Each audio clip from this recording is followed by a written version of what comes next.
Mr. Bombastic.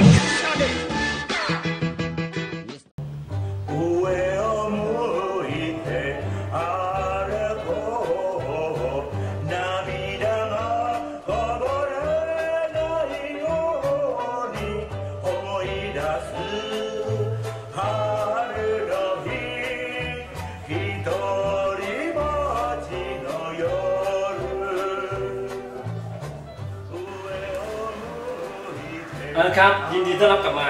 วันนี้เพื่อนผมซื้อของมาให้ก็มีแครอทมีมันฝรั่งแอปเปิ้ลหอมใหญ่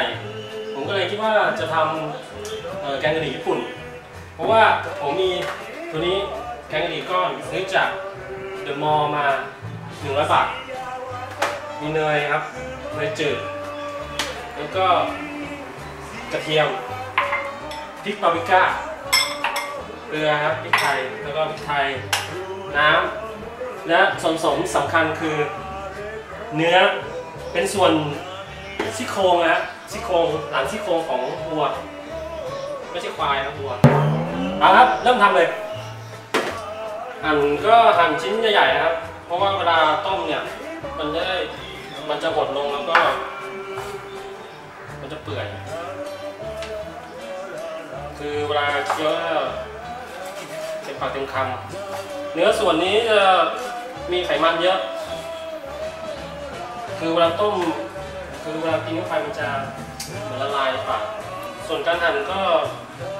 หั่นให้เป็นสามเหลี่ยมนะครับเพื่อจะได้มี texture ในการเคี้ยว texture ทำกับข้าวไม่ใช่คอมพิวเตอร์ไอ้เหี้ยการทำแกงกะหรี่ญี่ปุ่นเนี่ยจริงๆแล้วก็คือใช้ตัวซุปก้อนอย่างเดียวก็คือจบแล้ว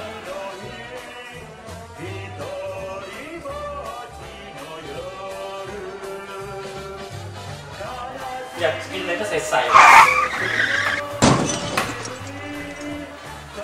ถ้านี่ไทยรู้หมดไทยถ้าก็รู้ว่าผ่านศึก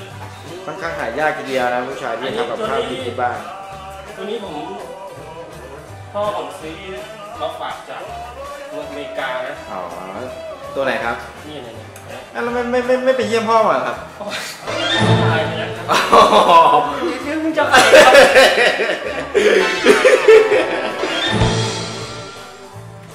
ก็โอเคครับ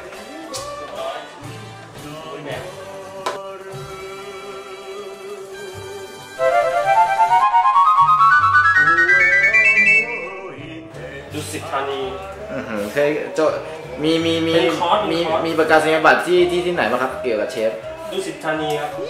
โรงแรมก็เป็นสยามเบชอลพัทยาใต้สุขาพัทยาใต้คือทำอยู่เป็นฝึกงานนะครับอยู่2-3 เดือนก็ลืมหมดแล้ว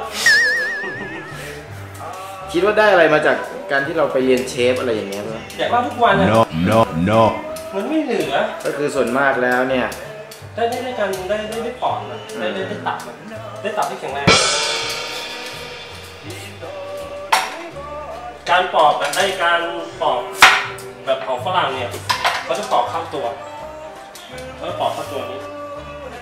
ใช่เวลาผมดูหนังผมสังเกตแล้วเพราะว่าแต่ว่าเวลาคนไทยเนี่ยเขาจะปอกนี้เขาจะปอกออกจากตัวผมเองก็จะปอกออกนอกตัวอยู่แล้วแต่ว่าฝรั่งเขาจะปอกเข้าตัวเพราะว่าคือเขาแคร์คนรอบข้างไม่อยากเอาอะไรทิ้งไปให้คนอื่นบางทีมันอาจจะไปโดนด้วยอะไรด้วยคือคล้ายๆกับบางคนแคร์บางคนไม่แคร์เหมือนเน้นเอาที่ฝรั่งเขาแล้วตกลงอันไหนมันเดียวกันเนี่ยฮะคือก็ได้หมดเลยครับจริงๆแล้วมันเป็นแค่ความรู้สึกเฉยๆของเขาเป็นว่าคือบางทีกลัวไปโดนอะไรเงี้ยเขียงนี่ย้อมสีดำมาป่ะครับ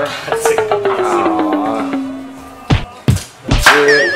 ถ้าเปรียบกับกล้องนี่คือถ้าคนไหนกล้องเก่าเนี่ยแสดงว่าอุ้ยถ่ายมากนะคือที่ผมทำแกงกะหรี่เพราะว่าเพื่อนผมชอบกะหรี่นะครับชอบแกงกะหรี่ขอกรุณาระบุชื่อด้วยครับต่อไปว่าเป็นมันฝรั่งครับก็เหมือนกันครับ ตัวนี้ผมจะใช้ ผักที่ผมจะใส่เพื่อคุณค่าเลยกับแกงกะหรี่ก็จะมีมันฝรั่ง